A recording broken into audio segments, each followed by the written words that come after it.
भगवान कहते हैं इस वीडियो को कोई परम सौभाग्यशाली ही सुन पाएगा। जो इसे सुनेगा उसका तुरंत भाग्य बदल जाएगा।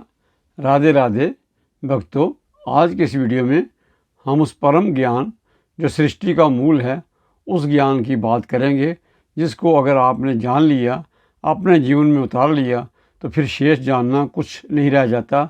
भक्तों, एक एक शब्द को ध्यान से सुने। सभी वेदों, शास्त्रों, परिषदों का सार वो ओंकार, केवल एक शब्द जिसका अनुभव हम एकाग्रचित्त से कर लेते हैं, वो दिव्य अनुभूति ही हमारे आपके जीवन का एकमात्र लक्ष्य है।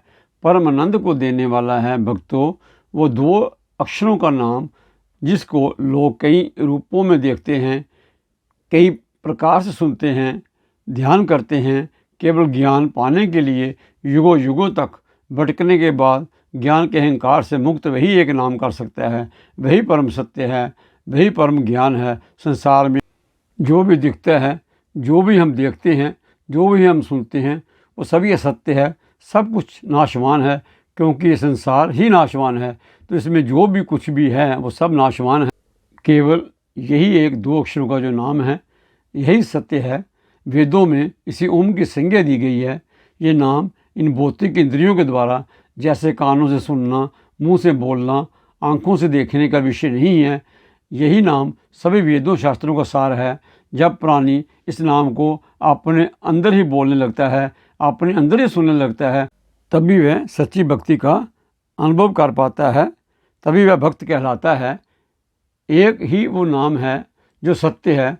उसको अलग अलग नामों से पुकारा जाता है, अलग अलग स्वरूपों में देखा जाता है, पूजा जाता है। कवि, कविंद और ज्ञानी सभी जिनकी माया के वश में हैं, वो नाम, वो ईश्वर जिनकी माया ने सृष्टि के रचयिता ब्रह्मा जी की बुद्धि भी हर ली थी, जिनकी माया के प्रभाव से ब्रह्मा जी भी नाचने लग जाते हैं। भक्तों, अब तो आप समझ ही गए होंगे कि वो परम सत्य, वो दो अक्षरों का नाम, वो ईश्वर कोई और नहीं, राम ही हैं। बड़े ही सरल, बड़े ही सहज हैं मेरे प्रभु श्री राम, बड़े ही सरल और बड़े ही सहज हैं। भक्तों, अब तो वो नाम आपने जान ही लिया है। अब उस नाम से जुड़े कैसे, उसे श्वासों में उतारें कैसे। श्वासों से ही प्राण हैं, या यूँ कहें कि श्वासों में ही प्राण बहते हैं। श्वास हैं तो प्राण हैं, अन्यथा जीव निष्प्राण हो जाता है, मृत्यु को प्राप्त होता है।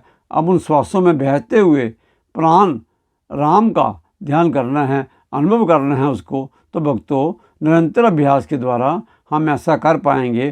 प्रातःकाल हर रोज़ 15-20 मिनट इसका अभ्यास करें। धीरे धीरे समय बढ़ाते जाएं। श्वासों में प्रभु राम को विजुलाइज करें। हर आती जाती श्वास के साथ राम जी का ध्यान करें, राम जी को विजुलाइज करें। आपको सत्य के दर्शन होंगे। कुछ ही दिनों में ये सब होगा। आपकी सभी इच्छाएं पूरी होंगी। राम जी की कृपा बरसेगी। घर में सुख, शांति, धन धान्य की वर्षा होगी। राम जी बड़े ही दयालु हैं। ऐसा एक बार करके अवश्य देखें। भक्तों, 2-4 दिनों में ही आपको इसका असर दिखेगा। 21 दिनों में आपका जीवन ही बदल जाएगा। आपका जीवन आनंद में हो जाएगा। सभी सुखों की प्राप्ति होगी। भक्तों, यहाँ पर ये बताना ज़रूरी है कि केवल ब्रह्म मुहूर्त में ही उठकर इसका अभ्यास आवश्यक नहीं है। आप दिन में किसी समय भी, जब भी आपको समय मिले, आप ये कर सकते हैं। घर में कोई भी एकांत स्थान आपको मिले, वहाँ पर आप बैठ जाएं और अपना ध्यान जो है अपने श्वासों पर केंद्रित करें। हर आती जाती श्वास का ध्यान करें और हर श्वास में राम जी की छवि को विजुलाइज करें। जिस रूप में भी आप राम जी को देखते हैं, उसी रूप में उनकी छवि को विजुलाइज करें। आप मन में जो भी विचार आपके चल रहे हैं, उनको ज़बरदस्ती अपने मन से निकालने का प्रयास ना करें। केवल उन विचारों पर आप ध्यान ना दें। जैसे घर में बिना बुलाए मेहमान चले जाते हैं, इसी प्रकार जब विचार आपके मन में आएंगे, आप उन पर ध्यान नहीं देंगे तो समय आना ही बंद हो जाएंगे। भक्तों, आज के लिए बस इतना ही। अब हम अपनी वाणी को विराम देते हैं। आज का ये वीडियो अगर आपको अच्छा लगे तो लाइक करें, अपने ग्रुप में शेयर करना ना भूलें, और अगर चैनल पर पहली बार आए हैं तो सब्सक्राइब अवश्य करें। भक्तों, जय श्री राम।